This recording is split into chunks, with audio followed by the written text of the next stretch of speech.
வணக்கம் பள்ளிகள்.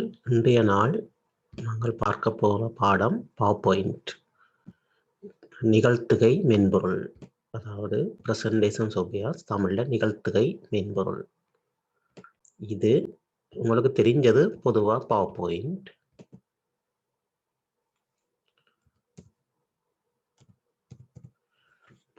தெரிஞ்சது பவர்பாயிண்ட் என்ற மென்பொருள். நான் அதை பற்றி பவர்பாயிண்டை பற்றி தான் இன்றைக்கு சொல்ல போகிறது. இதை பற்றித்தான். அதையும் விட இலவசமாக தரம் 10க்குரிய சிலபஸில் இருக்கிறது இம்ப்ரெஸ் என்ற ஒரு சாஃப்ட்வேர்.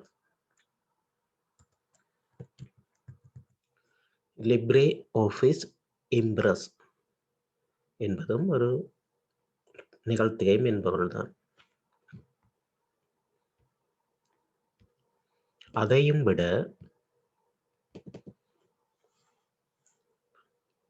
கூகுளில் நீங்கள் ஸ்லைட் என்ற மென்பொருளையும் பதிவிறக்கம் செய்யாமலே பாவிக்கலாம். டவுன்லோட் பண்ண தேவையில்லை. இன்டர்நெட் கனெக்ஷன் மட்டும் இருந்தால் காணும்.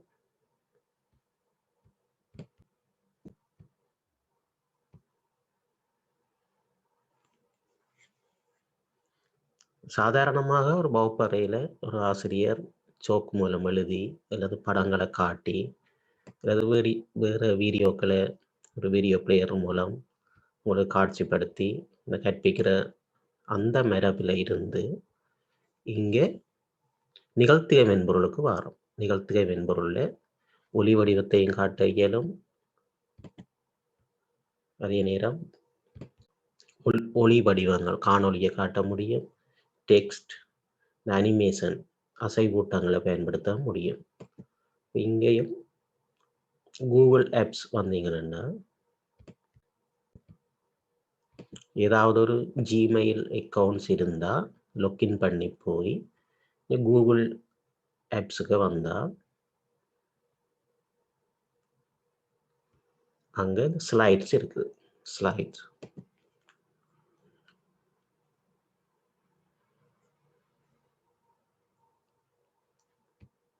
இதில் பிளாங்க் டாக்குமெண்ட்ஸை நீங்கள் கொடுத்து அல்லது வேறு ஏதாவது டெம்ப்ளேட்ஸும் எடுக்கலாம். இது கூகுள் டிரைவில் செய்கிறது. கூகுள் டிரைவில்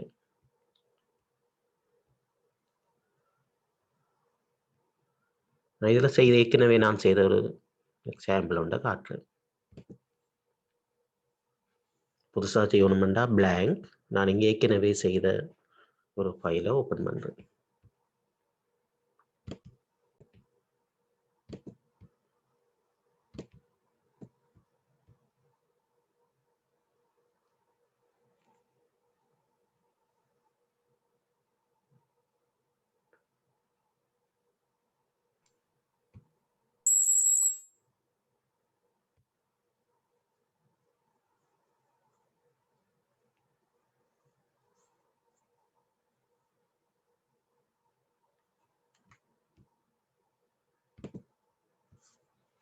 இதுக்கு இன்டர்நெட் கனெக்ஷன் வேணும். ஆனால் இந்த சாஃப்ட்வேர் நீங்கள் இன்ஸ்டால் பண்ணி இருக்க வேண்டிய அவசியம் இல்லை. ப்ரெசன்டேஷன்களை தயாரிக்கலாம். இங்கே மெனு பாரில், அதாவது பவர்பாயிண்டில் இருந்து கொஞ்சம் வித்தியாசமாக மாறுபட்டு தான் இருக்கும்.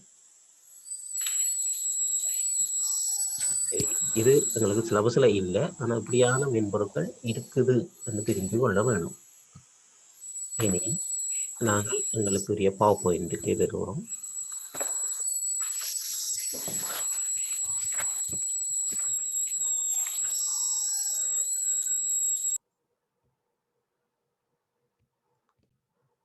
பவர்பாயிண்டில் இப்போ ஒரு புதிய ப்ரெசன்டேஷன், இப்போ ஏற்கனவே இருக்கிற ப்ரெசன்டேஷனை நான் திறந்திருக்கிறேன். இதில் புதுசு உங்களுக்கு வேணும். அதுக்குரிய குறுஞ்சாவி Ctrl+N அல்லது இங்கே நேரடியாக ஃபைலுக்குள்ள நியூ.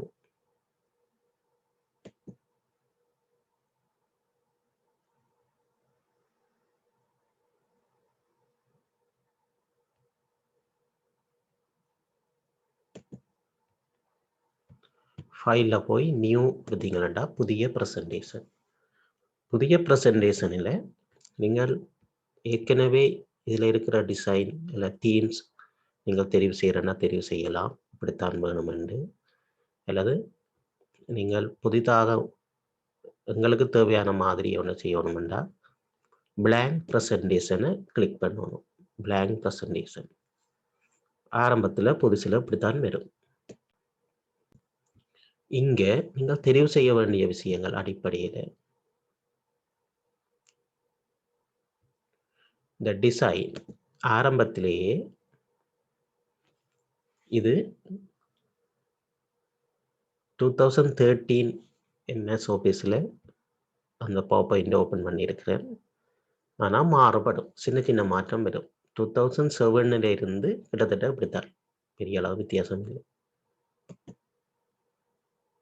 இப்போ டிசைனை போய் முதல்ல தெரிவு செய்யல இந்த ஸ்லைட், அதாவது இந்த தளக்கோலத்துக்குரிய வடிவமைப்பை முதல்ல கொடுங்க. டிசைன் முதல் முகப்புக்கு இப்படி வேணுமா அல்லது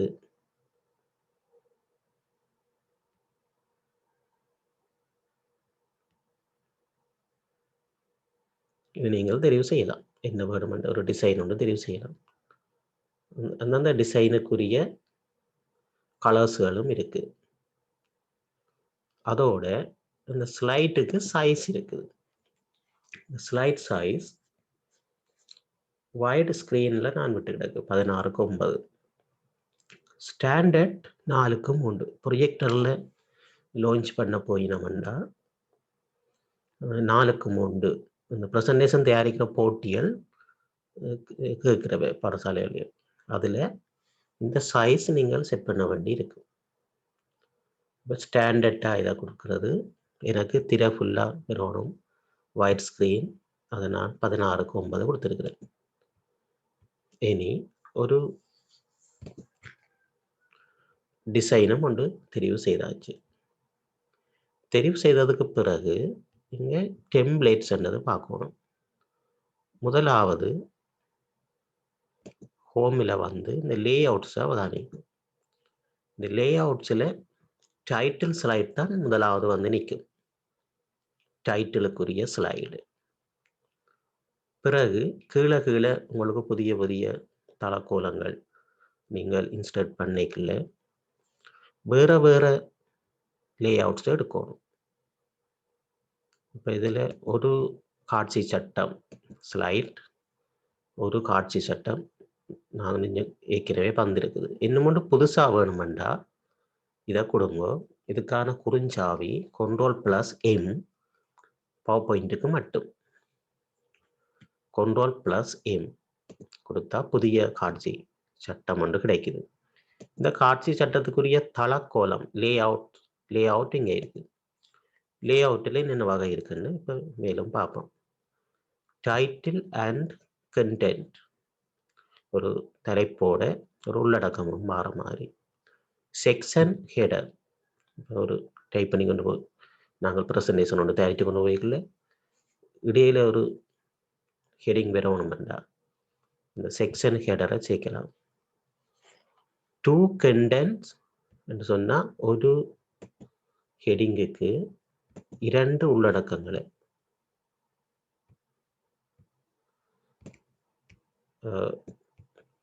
இதுக்கான நோட்ஸ் இப்போ படிக்கிற உங்களுக்கு 10ஆம் ஆண்டுக்கு நான் தயாரித்து இல்லை. ஏன்னு சொன்னால் இது கேள்வி குறைவு, அதால் 1-2 கேள்வி. அப்போ நாங்கள் ப்ராக்டிக்கலாக தான் செய்வோம். இப்போ ப்ராக்டிக்கல் செய்கிறேன், ஆனால் இது செய்வேன். இதுக்குரிய நோட்ஸுகள் பிறகு உங்களுக்கு அனுப்பி வைக்கப்படும்.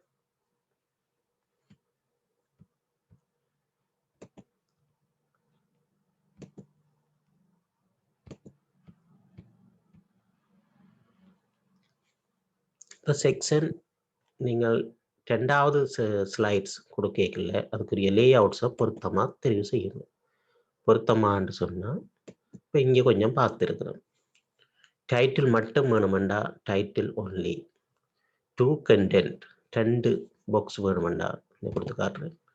இப்படி ஒரு ஹெடிங்கு கீழே 2 டெக்ஸ்ட் பாக்ஸ் எங்களுக்கு வேணும். இது ஒரு டெக்ஸ்ட் பாக்ஸ், மூவ் பண்ணலாம், இதுக்குள்ள டைப் பண்ணலாம் நாங்கள் டெக்ஸ்ட் பாக்ஸ்.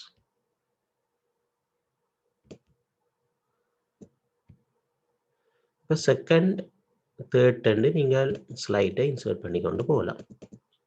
இனி உங்களுக்கு இதுக்கு வேற ஒரு டிசைன் ஒன்று வேணும்னு நினைக்கிறீங்க, இந்த ஸ்லைடுக்கு மட்டும் அதுக்கும் தனியாக டிசைன் கொடுக்கலாம். வேற மாதிரி எதிர்பார்க்குறீங்க, அந்த டிசைனுக்குள்ள போய் ஏதாவது ஒரு பேட்டர்னை தெரிவு செய்து ரைட் கிளிக் கொடுங்க. அப்ளை டு ஆல் ஸ்லைட் எல்லாத்துக்கும் தான் பொதுவாக எடுக்குது. அப்ளை டு செலக்டட் ஸ்லைட் இப்படி கொடுத்தா அந்த ஸ்லைடுக்கு மட்டும்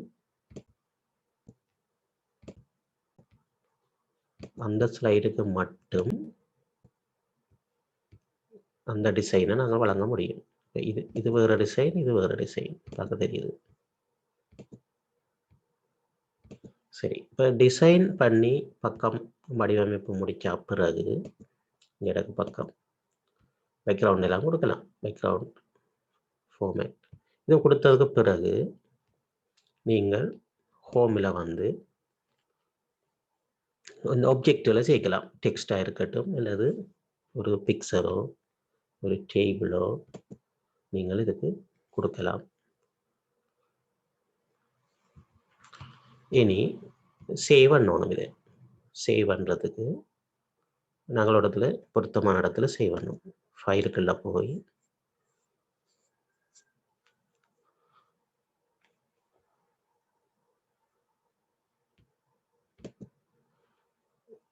ஃபைலில் போய் சேவுக்கு வாங்கும் அல்லது கண்ட்ரோலோட எஸ் என்றது, Ctrl+S குறிஞ்சாவி. இதில் சேவ் ஆஸ் 2 இருக்குது. என்ன வித்தியாசம் என்று பார்ப்போம். புதுசாக ஒரு இடத்துல ஒரு லொக்கேஷனை தெரிவு செய்து சேவ் பண்ண போறீங்கன்னா அது சேவ். இப்போ எங்கே சேவ் பண்ண போறீங்க?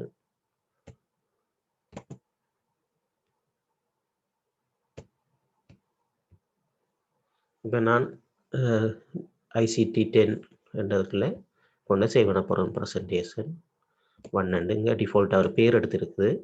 நாங்கள் ஒரு பேர் ஒன்று கொடுக்கலாம். சரி, இதில் நான்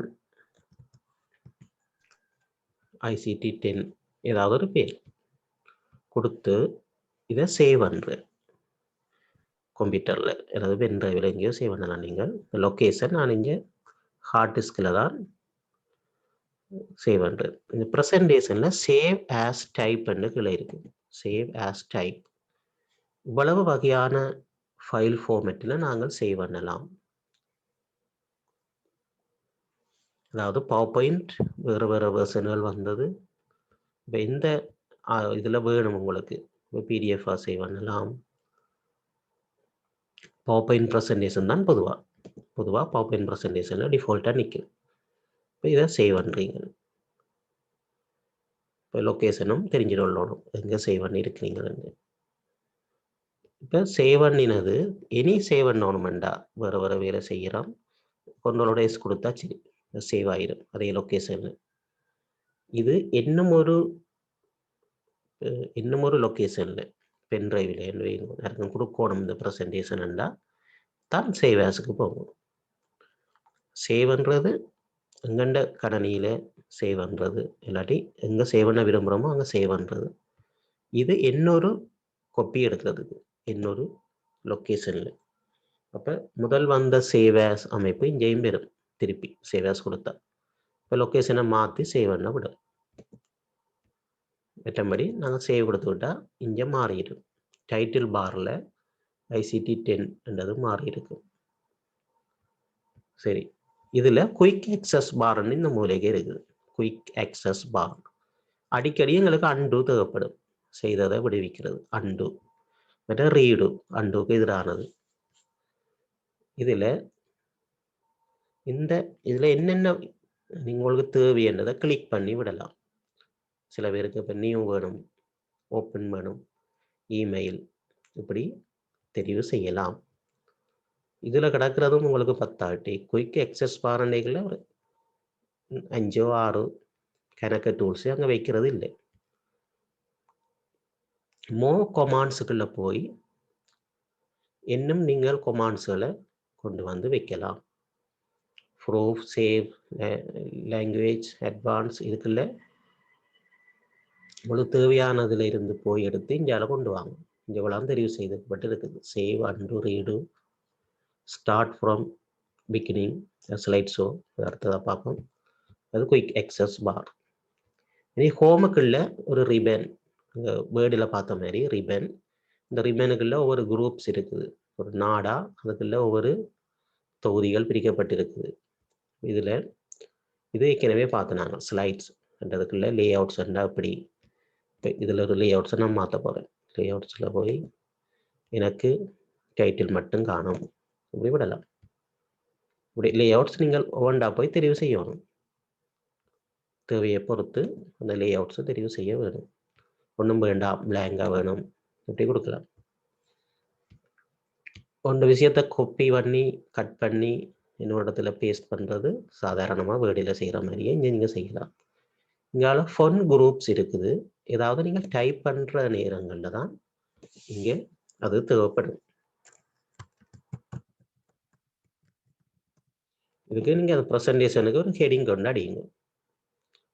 நீங்கள் இப்படி ப்ரெசன்டேஷன் டைப் பண்ணி இருக்கிற நேரம் உங்களுக்கு ஃபொண்டே மாற்றுறதுக்கு அனுமதிக்குது. அது தமிழோ என்னவோ நீங்கள் டைப் பண்ணி கொள்ளலாம். அடுத்தது ஃபொண்ட்டுக்கு சைஸ், அது தானாகவே ஒரு சைஸ் எடுத்துருக்கு 50, அல்லது உங்களுக்கு வேண்டிய மாதிரி நீங்களும் தெரிவு செய்யலாம். இங்கே பக்கத்தில் இருக்குது இன்க்ரீஸ் ஃபோன் சைஸ். இதை கொடுத்தா ஃபோன் சைஸ் கொஞ்சம் கூடும், கிளிக் பண்ண கூடும். இது டிக்ரீஸ் குறையும். இந்த ஃபார்மேட்டிங்குக்குரிய இதை இங்கே பார்த்துக்கொள்ளலாம். போல்டாக்குறது, இட்டாலிக் சரிக்கிறது, எழுத்து அண்டர்லைன், இதெல்லாம் பார்த்துக்கொள்ளுங்க. கலர்ஸ், உங்களுக்கு வேண்டிய கலர்ஸ் ஒரு யூனிஃபார்மாக ஒரு குறிப்பிட்ட கலர்ஸை கொடுங்க. வேறிங்க இதுதான் கலர், இதுதான் ஃபோன் சைஸ்ன்னா அந்த ப்ரெசன்டேஷன் முழுக்க அதை பின்பற்றுங்க. இது விருப்பம் மாதிரி வேற கலர்கள் மாற்றப்படுங்கன்னா மாற்றலாம்.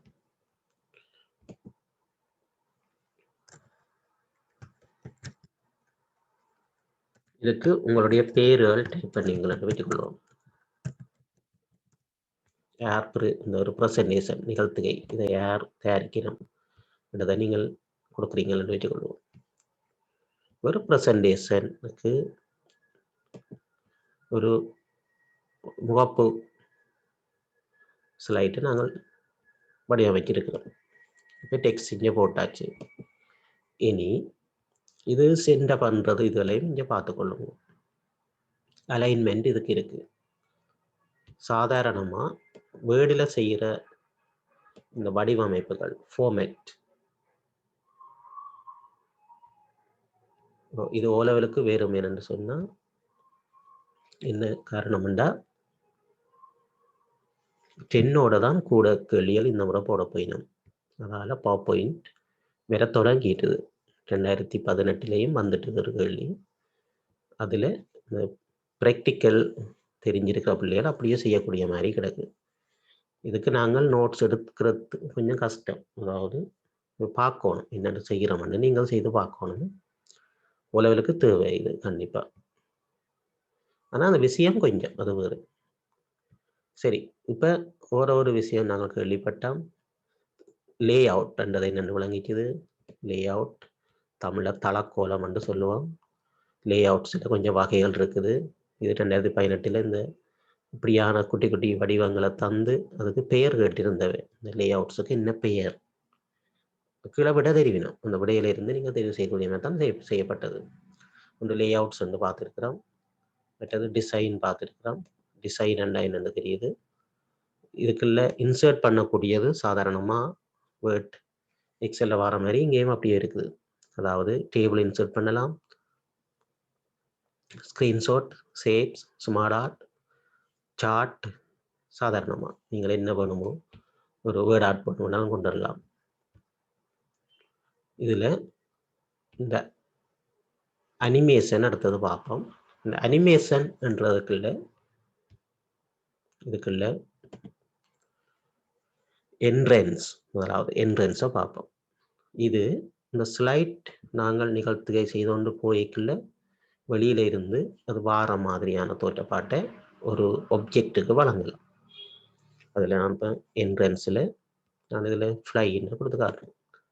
ஃப்ளை இன் இது வழியில இருந்து வார மாதிரி ஒரு அனிமேஷன். இது 2007 அல்லது 10 அதுகளுக்கு இந்த டிரான்சிஷன் அனிமேஷன் சில வேளை உண்டாயிருக்கும். எப்படி என்றாலும் அங்கே அனிமேஷன் பேன் இருக்கும். இதை பார்த்துக்கணும். அனிமேஷன் பேன் வந்தீங்கன்னா எந்த ஒப்ஜெக்ட்டுக்கு என்ன அனிமேஷன் கொடுத்தீங்கன்றது இங்கே காட்டும். ப்ளே பண்ணியும் பார்க்கலாம். இதில் ப்ளே பண்ணி பார்க்கலாம். இதில் எஃபெக்ட் ஆப்ஷன் என்றது இருக்கும். எந்த பக்கம் இருந்து வரணும், எந்த பக்கத்தில் இருந்து அது வரணும், அதுக்கான வேகங்கள், டிலே, அதெல்லாம் இங்கே கிடைக்கும். இந்த அனிமேஷன் என்ன கட்டத்தில் இது நிகழும்ண்டா அடியில் வந்து பார்த்தீங்கன்னா ஸ்லைட் ஷோன்ற ஒன்று இருக்கும். ஸ்லைட் ஷோ நீங்கள் கிளிக் பண்ணிக்கல. இப்போ அந்த ப்ரெசன்டேஷன் நான் போட்ட ஹெடிங்கே இல்லை. இது அரோ கீ, அந்த அம்புக்குறி அதை கொடுக்கலாம், கிளிக் பண்ணலாம், என்டர் பண்ணலாம்,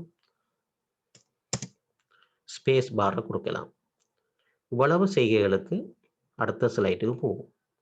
இப்போ கேள்வி வரும், நெக்ஸ்ட் ஸ்லைடுக்கு போகிறதுக்கு என்ன செய்ய வேணும்? என்டர் கீயை ப்ரெஸ் பண்ணலாம், ஒன்று அரோ கீயை கொடுக்கலாம், மவுஸால் கிளிக் பண்ணலாம், ஸ்பேஸ் பாரை நாங்கள் கொடுக்கலாம். இப்படியோ லாஸ்ட் ஸ்லைட் மட்டும் போய் எண்ட் ஆஃப் த ஸ்லைட் ஷோன்னு காட்டி இங்கே வரும். இப்போ ஒரு அனிமேஷன் கொடுத்தோம், டெக்ஸ்ட் எஃபெக்டும் பார்த்தோம். இதுக்கு இப்போ நான் ஒன்றுக்கு செய்தால் உங்களுக்கு நிறைய இதுக்கும் நீங்கள் செய்து கொள்வீங்கள். ஒப்ஜெக்ட்டுக்கும் அப்படித்தான், வேறு படங்களுக்கும் அப்படித்தான். இந்த மூலையில் இதுக்குள்ள அனிமேஷன் பேனுக்கு வரணும். இங்கே இந்த அம்புக்குறியை கொடுத்து இங்கே ஒரு லிஸ்ட் ஒன்று இருக்குது. இதில் எஃபெக்ட் ஆப்ஷன் டைமிங் உங்களுக்கு வேண்டியது. ஸ்டார்ட் ஆன் கிளிக்கில் முதல் தெரிவாய் நிற்குது. அதாவது கிளிக் பண்ணிக்கல அடுத்த ஸ்லைட்டுக்கு அந்த ஆப்ஜெக்ட் வார மாதிரி. ஸ்டார்ட் வித் ப்ரீவியஸ் என்னன்னா முதலான தொடர்ந்து அப்படியே ஒண்டா அதோட இப்போ இதுக்கு முதல் ஒரு ப்ரெசன்டேஷன் ஸ்லைட் வருதுன்னு வைங்க, அதோட அனிமேட் பண்ணி கொண்டு வரும். ஸ்டார்ட் ஆஃப்டர் ப்ரீவியஸ் முதல் இருக்கிறதுக்கு அடுத்ததா, முதல் உடன் வித் இங்கே ஆஃப்டர் அதுக்கு அடுத்ததா, அதுக்கு இதுக்கு செய்து காட்டும். இப்போ டெக்ஸ்ட் எஃபெக்ட்டுக்கு போவோம். டெக்ஸ்ட் எஃபெக்டில் இப்போ ஃப்ரம் லெஃப்ட்ன்றது முதலாவது இருக்கு. அது இங்கேயும் வந்து நீங்கள் மாற்றலாம், இங்கே இருந்து வரும். இனி இதில் சவுண்ட் ஏதாவது பிரேக்கில் ஏதாவது ஒரு சவுண்ட் ஒன்று கொடுக்குற மாதிரி கொடுத்து கொள்ளலாம் தேவைப்படி. இதில் அட் all at once கிடக்கு. இதை வடிவாக கவனிக்கணும். இது தேவைப்படும் ப்ராக்டிக்கலுக்கு, அதாவது எக்ஸாமுக்கு தேவைப்படாட்டியும் all at once எல்லாம் ஒரே நேரம் அந்த அனிமேஷனில் வாடுறது. அடுத்தது பை வேர்ட் ஒவ்வொரு சொற்களாக வாடுறது. அடுத்தது லெட்டர் ஒவ்வொரு எழுத்துக்களாக வாடுறது. நான் இப்போ வேர்டுண்டா ஒரு வேர்ட் தானே போட்டிருக்கிறேன், அதனால் லெட்டரை கொடுத்துட்டு இந்த டிலேயும் வேணுமெண்டா நீங்கள் கொடுக்கலாம். ஓகே கொடுத்து இப்போ பார்த்தீங்கன்னா ஒவ்வொரு எழுத்துக்களா அது வருது. திருப்பி இருக்கா ப்ளே பண்ணி காட்டுறேன். இதை வேகத்தை குறைக்கலாம், நாங்கள் வேகத்தை குறைக்கலாம். இதுக்கு இந்த அனிமேஷன் வேறு ஒன்றும் கொடுக்கலாம். இப்போ வைப் என்றதை கொடுக்குறேன். வைப் என்றா அதுவும் எந்த டிரெக்ஷன் கேட்குது, நான் இப்படி கொடுக்குறேன். அப்போ ஒவ்வொரு எழுத்துக்களாக வருது. அங்கே நீங்கள் உங்களோட டிலே கொடுங்க.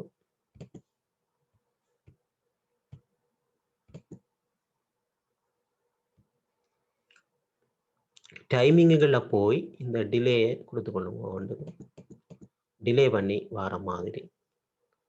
டியூரேஷன் வெரி ஃபாஸ்ட்ன்னு கிடக்கு.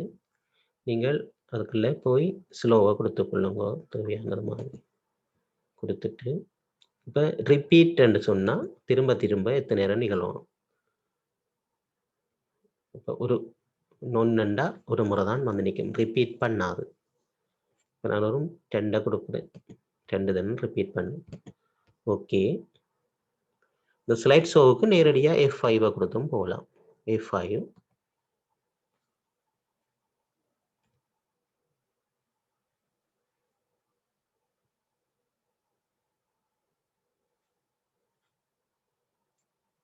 நான் 2 தரம் அந்த அனிமேஷன் வேணுமென்று கொடுத்துருந்தபடியா 2 தரம் வந்திருக்குது. இப்படி ஒவ்வொரு ஆப்ஜெக்ட்டுக்கு நீங்கள் போய் ஒவ்வொரு அனிமேஷனை கொடுத்து கொள்ளலாம். இப்போ முதலாவது என்ட்ரன்ஸ், அடுத்தது எம்பசைஸ். எம்பசைஸ்ன்னா அது வெளியிலிருந்து வார மாதிரி தோற்றம் இல்லாமல் அதில் தான் நிற்கும், ஏற்கனவே ஸ்லைட்டில் நிற்கும். நீங்கள்லாம் பிறகு அதுக்கு ஒரு அசைவூட்டம் வந்து கொடுக்குறோம். ரெண்டாவது நாங்கள் எம்பசைஸில் ஒன்று கொடுப்போம். இப்போ ஸ்பின், ஏதாவது சுற்றுற மாதிரி இதில் ஏதாவது ஒன்று கொடுக்குறேன். அங்கேயும் அவ்வளவு செட்டிங் இங்கே நீங்கள் பார்க்கலாம். எஃபெக்ட் ஆப்ஷனுக்கு வந்து சுற்றுறது 360, இல்லாட்டி எவ்வளவுக்கா, ஹாஃப் ஸ்பின்னா, குவார்ட்டர் ஸ்பின் கொடுக்கலாம். ஒவ்வொரு எழுத்தா சுற்றணுமா, அப்படியோ எல்லாம் சேர்ந்து சுற்றணுமா, சவுண்ட் வேணுமா, டைமிங், ஒரு முறை சுற்றுறதுக்கு தான் கிடக்குது. இது மீடியம் சைஸில் நிற்குது, கூட்டி குறைக்கலாம். பல தடவை சுற்றி கொண்டு நிற்கணுமா, தேவையை பொறுத்து, அனிமேஷனுக்கு தேவையை பொறுத்து இதை கொடுங்க. ஓகே கொடுங்க. சரி, 2 அனிமேஷன் கொடுத்தோம். இதில் இந்த ஸ்டார்ட் ப்ரிவியூ அதில் கொடுக்கலாம்னு சொன்னேன்னா, இப்போ 2வது என்னுடைய பெயர் கிளிக் பண்ணேத்தான் வெறுமனே இங்கே செலக்ட் ஆகிருக்குது. ஸ்டார்ட் வித் ப்ரீவியஸையும் ஸ்டார்ட் ஆஃப்டர் ப்ரீவியஸ் என்ற வித்தியாசத்தையும் வேணும். ஸ்டார்ட் வித் ப்ரீவியஸ் உங்களால் புரிஞ்சு கொள்ள முடியும். முதல் இதுக்கு அனிமேஷன் இல்லை, என்ன எம்பசைஸ், அதால் இந்த 2வது ஆப்ஜெக்ட் அப்படியே நிற்குது. முதலாவது நான் இங்கே எந்த பண்ண வருது.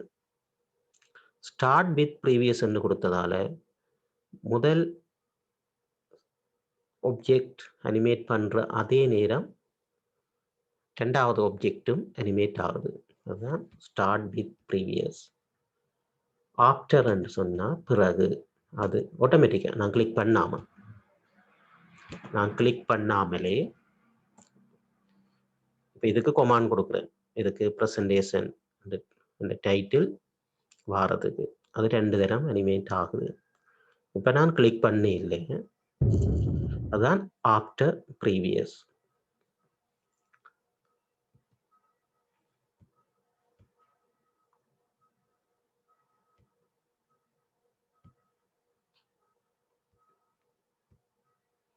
இது நீங்கள் செய்து பார்க்கலாம். நல்ல நல்ல ப்ரெசன்டேஷனுங்க செய்து எனக்கு அனுப்பி சரி பார்க்கலாம். இது சில பேர் முதலே செய்திருப்பீங்கள், 7ஆம் ஆண்டிலே அறிமுகப்படுத்தப்பட்டிருக்குது. இதில் இன்னும் பல விடயங்கள் இருக்குது. அதாவது பாடசாலையில் இது படிப்பிக்கிறது குறைவு, கேள்விகள் சொல்லி போட்டு போயிடும். 2 கேள்விகள்லாம் வழக்கமாக வாரது. இது ஒரு ப்ராக்டிக்கலாக இது இன்னும் முழுமையான அறிவை பெறணுமெண்டா இந்த செக்ஷன் கொஞ்சம் பெருசு. இதுக்கு நிறைய இன்னும் பார்க்கலாம், நுட்பங்கள் நிறைய கிடக்கு. உங்களால் எவ்வளவு முடியுமோ நீங்கள் அவ்வளவு கற்றுக்கொள்ளலாம். இன்னொரு வகுப்பில் இதன் தொடர்ச்சியை நாங்கள் பார்ப்போம்.